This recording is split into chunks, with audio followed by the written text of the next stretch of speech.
जब से हमास और इसराइल की जंग शुरू हुई है, तब से दुनिया भर के अलग अलग देशों में हमें जंगी माहौल देखने के लिए मिला है।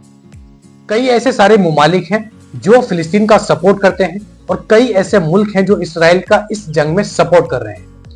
लेकिन एक ओवरऑल स्तर पर अगर हम देखें तो इसराइल के सपोर्ट में ज्यादा मुल्क हैं। इसी वजह से कई सारे देशों में माहौल बिगड़ते हुए भी हमने अक्सर देखा है। दूसरी तरफ कल जब लेबनान ने इसराइल के ऊपर रॉकेट दागे, उसके बाद जवाबी कार्यवाही इसराइल की तरफ से भी हुई, जिसके असर में सऊदी की तरफ से भी एक ऐसी एडवाइजरी आज जारी की गई है। सऊदी हुकूमत ने अपने सभी लोगों को जो कि लेबनान में रह रहे हैं, उनको लेबनान छोड़ने की सलाह दे दी है। सऊदी अरब ने अपने सभी नागरिकों से कहा है कि लेबनान जाने से बचे, वहां पर सफर ना करें।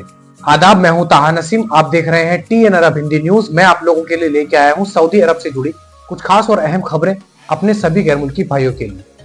इसके अलावा बांग्लादेश से आज एक बहुत बड़ी खबर हमारे सामने आ रही है। बांग्लादेश में वो हुआ है जो पिछले 15 सालों से नहीं हुआ था और वहां की जनता इसका इंतजार कर रही थी। तो चलिए खबरों की शुरुआत करते हैं बिना वक्त को जाया किए। आप लोगों से गुजारिश है कि वीडियो में शुरू से लेकर आखिर तक बने रहें ताकि सही जानकारी आपको मिल पाए, और आप हमारे चैनल पर नए हैं तो चैनल को सब्सक्राइब करना ना भूलें। तो पहली खबर हमारे पास में आ रही है सऊदी न्यूज एजेंसी SPA की तरफ से। कुछ दिनों पहले एक वीडियो वायरल हुआ जिसमें जजान रीजन में एक पुल यानी कि ब्रिज हमें ढहता हुआ दिखाई दे रहा था। ये तस्वीर आप अपनी स्क्रीन पर देख रहे हैं। तेज तूफानी बारिश के कारण ये ब्रिज कोलैप्स हो गया। तो इस बड़े ब्रिज कोलैप्स में अब तक 2 लोगों की मौत हो चुकी है। एक ही परिवार के हस्बैंड वाइफ की इसमें जान जा चुकी है। इसके अलावा उनके बच्चे भी इस एक्सीडेंट में जख्मी हुए थे, जिनकी उम्र करीबन 4 से 2 साल की बताई जा रही है। अब बढ़ते हैं अगली खबर की तरफ। आसी रीजन में अक्सर बॉर्डर के जरिए कई इलीगल एक्टिविटीज को सऊदी हुकूमत की तरफ से रोका जाता है। 80,000 से ज्यादा नारकोटिक पिल्स के ट्रक को बरामद किया गया है, जिसके अंदर से नशीले पदार्थ, नशीले जो प्लांट्स होते हैं उनको भी बरामद किया गया है। बताया जा रहा है कि 2 यमनी सिटीजन को इस मामले में गिरफ्तार किया गया है। इसके अलावा 2 इथियोपियन नेशनलिटी के लोग भी इसमें गिरफ्तार किए गए हैं, जो कि बॉर्डर के जरिए सऊदी अरब के अंदर नशीले पदार्थ लाने की कोशिश कर रहे थे।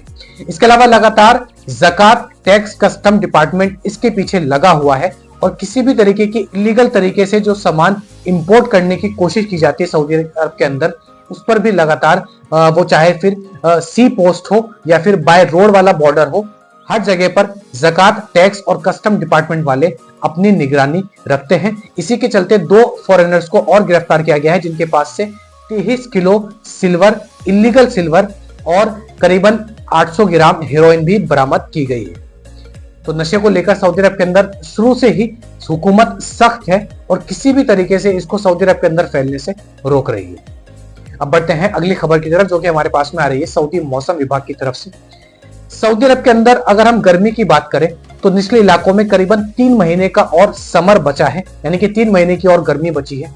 लेकिन अगर हम पहाड़ी इलाकों की बात करते हैं, जैसे कि जजान, आसिर, मक्का, मदीना, यहां पर सऊदी मौसम विभाग ने एक हाई अलर्ट जारी किया है अगले 10 दिनों के लिए।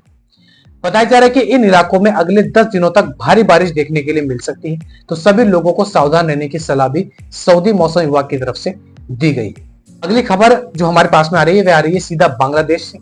ये आज ही की खबर है। बांग्लादेश की प्राइम मिनिस्टर शेख हसीना ने अपने पद पे से इस्तीफा दे दिया है। 15 साल की हुकूमत के बाद इन्होंने इस्तीफा दिया है और इनके इस्तीफा देने के बाद जो बांग्लादेश के अंदर हालात बने हुए हैं वह किसी सेलिब्रेशन से कम नहीं है। हजारों लोग बांग्लादेश की सड़कों पर उतरकर इसका जश्न मना रहे हैं और ऐसा लग रहा है जैसे कि बांग्लादेश के सारे ही लोग जेल से आजाद हो चुके हैं। सभी ने मीडिया से बातचीत करते हुए बताया कि इनकी वजह से जो एक्स PM शेख हसीना थी, कई लोगों ने अपनी जिंदगी गंवाई, कई लोगों के घर इसमें उजड़े। इनका जो आम लोगों के प्रति व्यवहार था, जो नीति नियम थे, वह काफी ज्यादा लोगों को परेशान कर रहे थे, जिसकी वजह से पूरे बांग्लादेश के अंदर हमें दंगे भी देखने के लिए मिलते थे और लोग बुरी तरीके से परेशान हो चुके थे। तो शेख हसीना ने अपनी पोस्ट पे से, प्राइम मिनिस्टर की पोस्ट पे से रिजाइन कर दिया है। केवल इतना ही नहीं, रिजाइन करने के बाद वह देश छोड़कर फरार भी हो चुकी है। तो बांग्लादेश की prime minister Sheikh Hasina resign देने के बाद देश छोड़कर फरार हुई और सभी बांग्लादेशी नागरिकों ने रोडों पर उतरकर इसका खूब जश्न मनाया। तो ये थी आज की कुछ खास और अहम खबरें सऊदी अरब से जुड़ी हुई। ऐसी खबरें मैं आप लोगों तक डेली लेकर आता हूं। इसके अलावा सऊदी अरब के अंदर कोई भी नया कानून आता है गैर मुल्की वर्करों के लिए, उसकी अपडेट सबसे पहले मैं आप लोगों तक पहुंचाता हूं। वीडियो काम की लगी हो तो वीडियो को लाइक करना ना भूलें, और आप हमारे चैनल पर नए हैं तो चैनल को सब्सक्राइब भी कर दें। आदाब, मैं ताहा नसीम अब आपसे इजाजत चाहता हूं। इंशाल्लाह कल आपसे फिर मुलाकात होगी नई और ताजा खबरों के साथ। तब तक अपना ख्याल रखें।